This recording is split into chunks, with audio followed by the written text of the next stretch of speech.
Hello বন্ধুগণ, আমি সাধনা নতুন একটা ঝাঁকানিকা রেসিপিতে তোমাদের সবাইকে স্বাগত জানাই।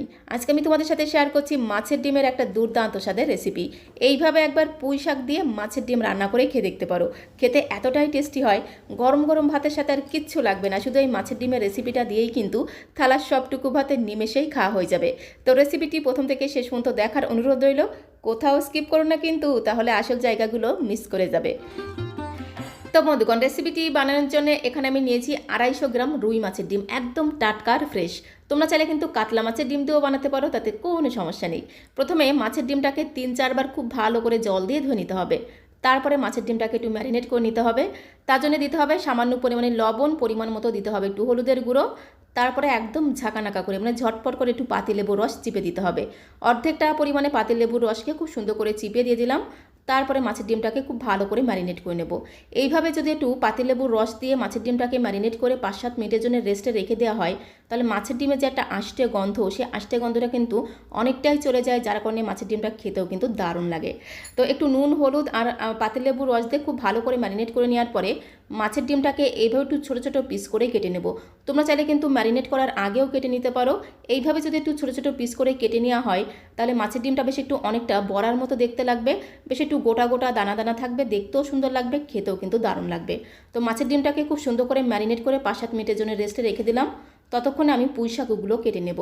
আজকে যেহেতু আমি মাছের ডিম দিয়ে পুঁই শাক রান্না করব, তাই পুঁই শাক তো অবশ্যই লাগবে। এখানে দেখো আমি একদম টাটকা আর ফ্রেশ কচি কচি পুঁই শাক নিয়েছি। পুঁই শাকগুলোকে কাটার আগে পুঁই শাকের যে কচি কচি পাতাগুলো আছে, সমস্ত পাতাগুলোকে এইভাবে প্রথমে একটু বেছে নেব। তারপরে পুঁই শাকের যে ডগা বা ডাঁটিটা, সেটাকে খুব সুন্দর করে কেটে নিতে হবে। আর এই পুঁই শাকের পাতাগুলো কিন্তু ফেলে দেবে না, প্রত্যেকটা পুঁই শাকের পাতা কিন্তু রান্নার মধ্যে আমি ব্যবহার করব। তো তারপরে পুঁই শাকের যে ডগাটা আছে সেটাকে এইভাবে একটু কেটে নিতে হবে। ওই 1 ইঞ্চি মতো লম্বা রেখে আমি পুঁই শাকের ডগাটাকে কেটে নেব। পুঁই শাকের ডগার যে কচি আর নরম অংশটা, সেই অংশটাকে ঠিক এইভাবে একটু গোটা গোটা রেখে কেটে নেব, মাঝখান থেকে দুফালি করে কাটবো না, তাতেই কিন্তু পুঁই শাকটা খুব সুন্দরভাবে নরম হয়ে যাবে। তার সাথে পুঁই শাকের পাতাগুলোকে কেটে নিতে হবে, খুব বেশি যে একদম কুচুমুচু করে কুচোতে হবে সেরকম কোনো ব্যাপার না, ঠিক এরকম করে একটু বড় বড় পিস করে পুঁই শাকের পাতাগুলোকে কেটে নিতে হবে। তো এখন আমি তোমাদের দেখিয়ে দেবো, পুঁই শাকের ডগার গোড়ার দিকটা বেশ একটু মোটা আর শক্ত থাকে, সেই অংশটাকে ঠিক এইভাবে মাঝখান থেকে দুফালি করে কেটে নিতে হবে। পুঁই শাকের ডগার আগার দিকটা বেশ একটু কচি কচি থাকে, সেই অংশটা আমি গোটা গোটা রেখেছি। আর গোড়ার দিকটাকে ঠিক এইভাবে মাঝখান থেকে দুফালি করে কেটে নিলাম। সাথে নিয়েছি একটা বড় সাইজের আলু। আলুর খোসাটাকে ছাড়িয়ে আলুটাকে ঠিক এইভাবে কেটে নিতে হবে। মাঝখান থেকে একদম ঝাঁকানাকা করে ঝটপট করে একটু দুফালি করে কেটে নিতে হবে। তার মাঝখান থেকে আলুটাকে ঠিক এইভাবে একটু লম্বালম্বি করে চৌকো চৌকো পিস করে কেটে নিতে হবে। খুব বেশি একদম বড় বড় রাখবো না, ঠিক এইভাবে আলুটাকে কেটে নিতে হবে, তাহলে দেখবে আলুটাও কিন্তু খুব তাড়াতাড়ি নরম হয়ে যাবে। পুঁই শাক আলু খুব সুন্দর করে কেটে খুব ভালো করে জল দিয়ে ধুয়ে তারপরে আমি ফিরে আসছি। তো সমস্ত পুঁই শাকের পাতা আর ডগাগুলোকে কেটে নেওয়ার পরে খুব ভালো করে জল দিয়ে ধুয়ে নিতে হবে। 3-4 বার একটু বেশি বেশি জল দিয়ে খুব ভালো করে পুঁই শাকের ডগা পাতাগুলোকে ধুতে হবে। পুঁই শাকের পাতা কিন্তু একটাও ফেলবে না, সবগুলো পাতা কিন্তু রান্নার মধ্যে ব্যবহার করতে হবে, তবেই কিন্তু খেতে দারুণ লাগবে। তার সাথে আলুটাকেও কাটার পরে অবশ্যই কিন্তু 2-1 বার একটু জল দিয়ে ধুয়ে নিতে হবে। পুঁই শাক আলু খুব সুন্দর করে কেটে নিয়েছি। তো এখন আমি রান্নাটা করে নেব, তার জন্য দেখো সরাসরি চলে আসলাম কড়াইয়ের কাছে। এদিকে দেখো গ্যাসের ফ্লেমটা অন করে দিয়ে একটা কড়াই বসিয়ে দিচ্ছি। কড়াইটা যখন খুব ভালো মতো গরম হয়ে গেছে, কড়াইয়ের মধ্যে জাস্ট 2 থেকে আড়াই চামচের মতো দিয়ে দিলাম একটু সর্ষের তেল। মাছের ডিম দিয়ে পুঁই শাকের এই রান্নাটা চেষ্টা করবে সর্ষের তেল দিয়ে করতে, তাহলে খেতে কিন্তু দারুণ টেস্টি হবে। তেলটা যখন খুব ভালো মতো গরম হয়ে যাবে, যাকে বলে একদম ধোঁয়াটা গরম হয়ে যাবে, তখন খুব ভালো করে ঘোটানাটা করে কড়াইয়ের গায়ে লাগিয়ে নিতে হবে। তারপরে প্রথমে মাছের ডিমটাকে দিয়ে ভেজে নিতে হবে। কড়াই আর সর্ষের তেল দুজনকে খুব ভালো মতো গরম করে তারপরে যদি মাছের ডিমটাকে ভাজা হয়, তাহলে দেখবে মাছের ডিমটা কিন্তু আর কড়াইতে লেগে যাবে না, খুব সুন্দরভাবে কিন্তু মাছের ডিমটা ভাজা হয়ে যাবে। তো এপিট ওপিট উল্টাপাল্টে মাছের ডিমটাকে বেশ কিছু সময় ধরে একটু ভেজে নিতে হবে। আর মাছের ডিমটাকে একটু ছোটো ছোটো পিস করে কেটে নেওয়ার কারণে কিন্তু মাছের ডিমটা দেখতে কিন্তু অনেকটা মাছের ডিমের বড়ার মতো দেখতে লাগবে। তো অবশ্যই কিন্তু মাছের ডিমটাকে একটু ছোটো ছোটো পিস করে কেটে নেবে, তাহলে দেখতেও সুন্দর লাগবে আর খাওয়ার আগ্রহটা কিন্তু অনেকটাই বেড়ে যাবে। এপিট ওপিট উল্টাপাল্টে বেশ কিছু সময় ধরে মাছের ডিমটাকে একটু হালকা লালচে করে ভেজে নিলাম। এখন একটা পাত্রের মধ্যে আমি তুলে নেব। আর মাছের ডিমটাকে প্রথমে যদি এইভাবে একটু হালকা করে ভেজে নেওয়া হয়, তাহলে পুঁই শাক দিয়ে মাছের ডিমের রেসিপিটা খেতে কিন্তু দারুণ টেস্টি হবে। তো এখন এই মাছের ডিমটাকে একটা সাইডে আমি রেখে দেবো। তারপরে ওই কড়াইতে আমি জাস্ট 1 চামচের মতো দিয়ে দেবো একটু সর্ষের তেল। তো এখন এই সর্ষের তেলের মধ্যে আমি আলুর পিসগুলোকে ভেজে নেব। আলুর পিসগুলোকে দিয়ে গ্যাসের ফ্লেমটা মিডিয়াম করে দিয়ে জাস্ট 2 থেকে 3 মিনিট সময় ধরে একটু হালকা করে ভেজে নেব। আলুগুলোকে যে খুব বেশি লালচে করে ভাজতে হবে সেরকম কোনো ব্যাপার না, জাস্ট হালকা লালচে করে একটু ভেজে নিতে হবে। আলুগুলোকে দেখো একটু হালকা করে ভেজে নেওয়ার পরে এর মধ্যে আমি আগে থেকে কেটে রাখা পুঁই শাকগুলো দিয়ে দেবো। যেহেতু আমি অনেকটা পুঁই শাক রান্না করছি তাই একবারে দিলে মেশাতে অসুবিধা হবে, তাই প্রথমে অল্প অল্প করে পুঁই শাক দিয়ে খুব ভালো করে মিশিয়ে নেব। তো বন্ধুগণ, মাছের ডিমের অনেক রকম রেসিপি তোমরা খেয়েছো, সাথে সাথে পুঁই শাকেরও অনেক রকম রেসিপি তোমরা খেয়েছো, বাট এইভাবে একবার মাছের ডিম দিয়ে পুঁই শাক রান্না করে খেয়ে দেখতে পারো। খেতে এতটাই টেস্টি হয়, একবার বানিয়ে খেলে এর স্বাদ মুখে লেগে থাকবে। গরম গরম ভাতের সাথে আর কিচ্ছু লাগবে না, শুধু এই রেসিপিটা দিয়েই কিন্তু থালার সবটুকু ভাতে নিমেষেই খাওয়া হয়ে যাবে।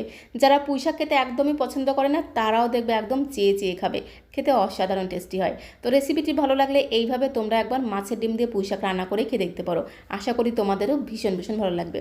সমস্ত পুঁই শাকটাকে কড়াইয়ের মধ্যে দিয়ে খুব ভালো করে একটু ঘোটানাটা করে মেশানো হয়ে গেলে এর মধ্যে আমি স্বাদ মতো দিয়ে দিলাম লবণ।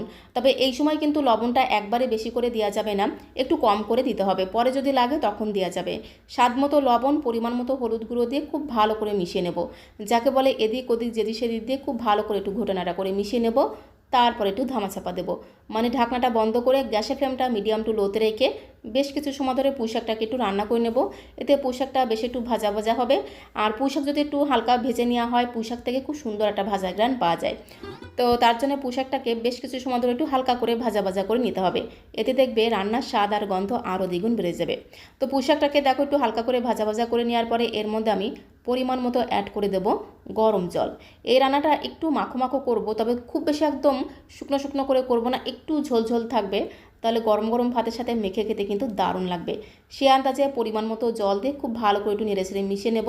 তারপরে ধামাচাপা দেবো, মানে ঢাকনাটা বন্ধ করে গ্যাসের ফ্লেমটা মিডিয়াম টু লোতে রেখে বেশ কিছু সময় ধরে পুঁই শাকটাকে একটু রান্না করে নিতে হবে। ওই মোটামুটি 3 থেকে 4 মিনিট সময় ধরে পুঁই শাকটাকে একটু রান্না করে নিতে হবে, এতে পুঁই শাকটা আলুটাও কিন্তু অনেকটাই নরম হয়ে যাবে। তো গ্যাসের ফ্লেমটা মিডিয়াম টু লোতে রেখে জাস্ট 4 থেকে 5 মিনিট সময় ধরে পুঁই শাকটাকে একটু রান্না করে নিলাম। এতে পুঁই শাকটা বেশ অনেকটাই কিন্তু নরম হয়ে গেছে। এখন একটা পাত্রের মধ্যে পুঁই শাকের ঝোলটাকে নামিয়ে নিতে হবে। রান্নাটা কিন্তু এখানেই শেষ নয়, রান্নাটা কিন্তু এখনও বাকি আছে। তো পুঁই শাকের ঝোলটাকে একটা পাত্রের মধ্যে নামিয়ে নেওয়ার পরে অবশ্যই কিন্তু একটু ধামাচাপা দিয়ে রাখতে হবে, মানে ঢাকনাটা বন্ধ করে এইভাবে রেখে দিতে হবে, তাহলে দেখবে এই পুঁই শাকগুলো গরম ঝোলের মধ্যে থাকতে থাকতে আর একটু নরম হয়ে যাবে। এদিকে দেখো কড়াইটাকে একটু পরিষ্কার করে নেওয়ার পরে কড়াইটা যখন একটু গরম হয়ে গেছে জাস্ট 2 চামচের মতো দিয়ে দিলাম একটু সর্ষের তেল। সর্ষের তেলটা যখন গরম হয়ে যাবে 2-3টে শুকনো লঙ্কা ফোড়ন দিয়ে দিতে হবে। শুকনো লঙ্কার ভাজা ঘ্রাণটা কিন্তু দারুণ লাগবে। তার সাথে দিতে হবে 1/2 চামচ পাঁচফোড়ন, আর 2টো ছোট্ট সাইজের তেজপাতাকে একদম তেনা তেনা করে ছিঁড়ে দিয়ে দিতে হবে। এবারে গ্যাসের ফ্লেমটা একদম লোতে রেখে খুব ভালো করে নেড়ে চেড়ে ফোড়নটাকে একটু ভেজে নিতে হবে। যখনই ফোড়ন থেকে খুব সুন্দর একটা ভাজা জ্ঞান বেরিয়ে আসবে তখন আমি এর মধ্যে দিয়ে দেবো রসুন কুচি। এখানে আমি 7 থেকে 8 কোয়া রসুনকে একদম ঝিরিমিরি করে কুচি করে রেখেছিলাম, যাকে বলে ফাইন চপ করে কুচি করে রেখেছিলাম। রসুন কুচি দিয়ে খুব ভালো করে নেড়েচেড়ে রসুনটাকে একদম লাল লাল করে ভেজে নিতে হবে, যতক্ষণ না রসুনটা পুরোপুরি লালচে হয়ে যাচ্ছে। দেখো রসুনটাকে একদম লাল লাল করে ভেজে নিয়েছি, রসুন থেকে খুব সুন্দর একটা ভাজা জ্ঞান বেরিয়ে এসেছে। তো তখন আমি এর মধ্যে দিয়ে দেবো পেঁয়াজ কুচি। এখানে আমি 2টো মিডিয়াম সাইজের পেঁয়াজকে একদম ঝিরিঝিরি করে কুচি করে রেখেছিলাম। যেহেতু আজকে আমি মাছের ডিম দিয়ে পুঁই শাক রান্না করছি, একটু রসুন পেঁয়াজ দিলে কিন্তু খেতে দারুণ লাগবে। তো 2টো মিডিয়াম সাইজের পেঁয়াজ কুচি দিয়ে খুব ভালো করে নেড়েচেড়ে পেঁয়াজটাকেও কিন্তু একদম লাল লাল করে ভেজে নেব। তো গ্যাসের ফ্লেমটা মিডিয়াম টু লোতে রেখে পেঁয়াজটাকে বেশ কিছু সময় ধরে দেখো নেড়েচেড়ে একদম লালচে করে ভেজে নিয়েছি। পেঁয়াজের মধ্যে যখন এরকম একটা সুন্দর সোনালি রং ধরবে তখন এর মধ্যে দিতে হবে কাঁচা লঙ্কা। 4-5টা কাঁচা লঙ্কাকে মাঝখান থেকে একদম ঝাঁকানাকা করে, মানে ঝটপট করে দুফালি করে কেটে দিয়ে দিলাম। ঝালের পরিমাণটা তোমরা যে যেমন ঝাল খেতে পছন্দ করো সে অনুসারে এখানে কাঁচা লঙ্কাটা অ্যাড করে দেবে। কাঁচা লঙ্কাগুলোকে দিয়ে মিনিটখানেক সময় ধরে একটু হালকা করে ভেজে নিতে হবে, কারণ কাঁচা লঙ্কার এই হালকা ভাজা ঘ্রাণটা কিন্তু পুঁই শাকের তরকারিতে জাস্ট অসাধারণ লাগে। তো তারপরে আমি এর মধ্যে একদমই সামান্য কিছু গুঁড়ো মশলা অ্যাড করে দেবো। দিয়ে দিলাম একদমই সামান্য পরিমাণে লবণ। ঝোলের মধ্যে লবণ দিয়েছিলাম সেই কথা মাথায় রেখে সামান্য পরিমাণে লবণ দিতে হবে, তার সাথে সামান্য পরিমাণে দিতে হবে একটু হলুদের গুঁড়ো। 1 চামচের 3 ভাগের 1 ভাগ দিয়ে দিলাম জিরের গুঁড়ো, তার সাথে 1 চামচের 3 ভাগের 1 ভাগ দিয়ে দিতে হবে ধনিয়া গুঁড়ো। আর ঝোলের মধ্যে খুব সুন্দর একটা রং আনার জন্য একদমই সামান্য পরিমাণে দিতে হবে একটু কাশ্মীরি লাল লঙ্কার গুঁড়ো। সমস্ত গুঁড়ো মশলাটা কিন্তু একদমই অল্প করে দিতে হবে, তবেই কিন্তু এই ডিম দিয়ে পুঁই শাকের তরকারিটা খেতে বেশি ভালো লাগবে। প্রথমে 10 থেকে 15 সেকেন্ড একটু নেড়ে চেড়ে গুঁড়ো মশলাটাকে মিশিয়ে নিতে হবে, তারপরে সামান্য পরিমাণে জল দেব। একদমই সামান্য পরিমাণে জল দিয়ে এর মধ্যে আগে থেকে ভেজে রাখা রুই মাছের ডিমগুলোকে দিয়ে দিতে হবে। রুই মাছের ডিমটাকে দিয়ে খুব ভালো করে একটু নেড়ে চেড়ে মিশিয়ে নিতে হবে, যাকে বলে এদিক ওদিক যেদিক সেদিক দিয়ে খুব সুন্দর করে একদম ঘোটানাটা করে মিশিয়ে নেব। খুব ভালো করে মাছের ডিমটাকে মশলার সাথে একটু মেশানো হয়ে গেলে গ্যাসের ফ্লেমটা একদম লো করে দিয়ে একটু ধামাচাপা দিয়ে রাখতে হবে। মানে ঢাকনাটা বন্ধ করে 3 থেকে 4 মিনিট এইভাবে রেখে দেবো, গ্যাসের ফ্লেমটা একদম লো করে দিয়ে। এতে কি হবে, এই মাছের ডিমটা খুব সুন্দরভাবে কিন্তু মশলার সাথে মজে যাবে, যার কারণে কিন্তু মাছের ডিমটা খেতে দারুণ লাগবে। তো 3-4 মিনিট ঢাকা দেওয়ার পরে ঢাকনাটা তুলে আরও একবার খুব ভালো করে একটু নেড়ে চেড়ে মিশিয়ে নিতে হবে। আজকে আমি তোমাদের সাথে যে পদ্ধতিতে মাছের ডিম দিয়ে পুঁইশাক রান্না করে দেখাচ্ছি, ঠিক এই পদ্ধতিতে তোমরা একবার রান্না করে খেয়ে দেখতে পারো, খেতে অসাধারণ টেস্টি হয়। এই সময় দিয়ে দিলাম আদা বাটা, 1/2 ইঞ্চি মতো আদাকে মিহি করে বেটে দিয়ে দিলাম। তারপরে গ্যাসের ফ্লেমটা মিডিয়াম টু লোতে রেখে আদা বাটাটাকে দিয়ে মাছের ডিমের সাথে মিনিট খানেক সময় ধরে একটু নেড়ে চেড়ে ভেজে নিতে হবে। এতে আদার কাঁচা গন্ধটা চলে যাবে, যার কারণে পুঁইশাকের তরকারির মধ্যে দারুণ একটা ঘ্রাণ পাওয়া যাবে। তো আদা বাটা দিয়ে মিনিট খানেক সময় ধরে একটু নেড়ে চেড়ে কষিয়ে নেওয়ার পরে এর মধ্যে আমি আগে থেকে রান্না করে রাখা পুঁইশাকের ঝোলটাকে দিয়ে দিলাম।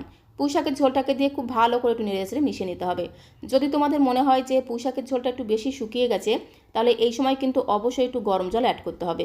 ঝোলের পরিমাণটা তোমরা একটু ঝোল করেও রান্না করতে পারো, আবার চাইলে কিন্তু আমার মতো করে একটু মাখো মাখো করেও রান্না করতে পারো, তাতেও কিন্তু খেতে দারুণ লাগবে। তো যেহেতু ঝোলটা একটু বেশি শুকিয়ে গেছে, তাই এই সময় আমি পরিমাণ মতো দিয়ে দিলাম একটু গরম জল। অবশ্যই কিন্তু ফুটন্ত গরম জল অ্যাড করতে হবে। তো পরিমাণ মতো জল দিয়ে খুব ভালো করে একটু নেড়ে চেড়ে মিশিয়ে নেব। আর এই সময় একটু চেক করে দেখতে হবে নুন মিষ্টি সব ঠিকঠাক আছে কিনা। তো আমি একটু চেক করে দেখলাম নুন আর মিষ্টির পরিমাণটা একটু কম মনে হলো, তাই এর মধ্যে আরেকটুখানি স্বাদ মতো দিয়ে দিলাম লবণ। তার সাথে দিয়ে দেবো 1/2 চামচ পরিমাণে চিনি। চিনিটা কিন্তু অবশ্যই দেবে, যেহেতু পুঁইশাকের তরকারি একটু চিনি দিলে বেশ একটু হালকা মিষ্টি মিষ্টি খেতে হবে, খেতে কিন্তু দারুণ লাগবে। তো সামান্য পরিমাণে লবণ, তার সাথে 1/2 চামচ চিনি দিয়ে আরও একবার খুব ভালো করে ঘোটানাটা করে মিশিয়ে নেব। খুব সুন্দর করে মিশিয়ে নিয়ে এবারে ঢাকা দিয়ে গ্যাসের ফ্লেমটা মিডিয়াম টু লোতে রেখে আরও 3 থেকে 4 মিনিট সময় ধরে পুঁইশাকের তরকারিটাকে রান্না করে নেব। এতে পুঁইশাকের ডাঁটাগুলো খুব সুন্দরভাবে নরম হয়ে যাবে, সাথে সাথে আলুটাও খুব সুন্দরভাবে নরম হয়ে যাবে। ঠিক এরকম করে দেখো আমি একটু হালকা ঝোল একটু মাখো মাখো করে রান্না করছি, তাহলে গরম গরম ভাতের সাথে মেখে খেতে কিন্তু দারুণ লাগবে। তোমরা চাইলে কিন্তু আরেকটু ঝোল করেও রান্না করতে পারো, তাতে কোনো সমস্যা নেই। আলুটা দেখো কত সুন্দর নরম হয়ে গেছে, সাথে সাথে পুঁইশাকের ডাঁটাগুলোও কিন্তু খুব সুন্দরভাবে নরম হয়ে গেছে। আর পুঁইশাক যত সুন্দর করে ঘোটানাটা করে মিশিয়ে রান্না করবে, পুঁইশাকের তরকারির টেস্ট কিন্তু ততটাই বেড়ে যাবে। নামানোর আগে এর মধ্যে আমি দিয়ে দেবো সামান্য পরিমাণে একটু ভাজা মশলা। ভাজা মশলা বলতে গোটা জিরে, ধনে, তেজপাতা, শুকনো লঙ্কা একসাথে শুকনো কড়াইতে ভেজে গুঁড়ো করে রেখেছিলাম, সে ভাজা মশলা দিলাম। আর পুঁইশাকের এই তরকারিতে ভাজা মশলাটা কিন্তু মাস্ট। এই ভাজা মশলা দিলে পুঁইশাকের এই তরকারির স্বাদ আর গন্ধ দ্বিগুণ বেড়ে যাবে। তো ভাজা মশলাকে দিয়ে খুব ভালো করে একটু ঘোটানাটা করে মিশিয়ে নিলেই কিন্তু মাছের ডিম দিয়ে স্বাদে গন্ধে ভরপুর পুঁইশাকের তরকারিটা কিন্তু একদমই রেডি হয়ে যাবে। তো এখন একটা বোলের মধ্যে আমি সার্ভ করে দেবো। সার্ভ করতে করতে তোমাদের কাছে রিকোয়েস্ট করব, আজকের এই মাছের ডিম দিয়ে পুঁইশাকের তরকারির রেসিপিটা তোমাদের কাছে কেমন লাগলো অবশ্যই কমেন্ট বক্সে লিখে জানিও। ভালো লাগলে একটা লাইক আর শেয়ার করে দেওয়ার অনুরোধ রইল। আর নতুন বন্ধু হয়ে থাকলে চ্যানেলটিকে সাবস্ক্রাইব করে দিয়ে পাশে থাকার অনুরোধ রইল। তাহলে যখন এরকম সুন্দর সুন্দর নতুন রেসিপি আপলোড করব, সঙ্গে সঙ্গে নোটিফিকেশন আগে তোমার কাছে পৌঁছে যাবে। উপর দিয়ে আরেকটু ভাজা মশলা ছড়িয়ে দিলে দেখতেও সুন্দর লাগবে, খেতেও কিন্তু দারুণ টেস্টি হবে। তো রেসিপিটি ভালো লাগলে একবার হলো বাড়িতে ট্রাই করার অনুরোধ রইল। আশা করি তোমাদেরও ভীষণ ভীষণ ভালো লাগবে। সবাইকে অসংখ্য ধন্যবাদ।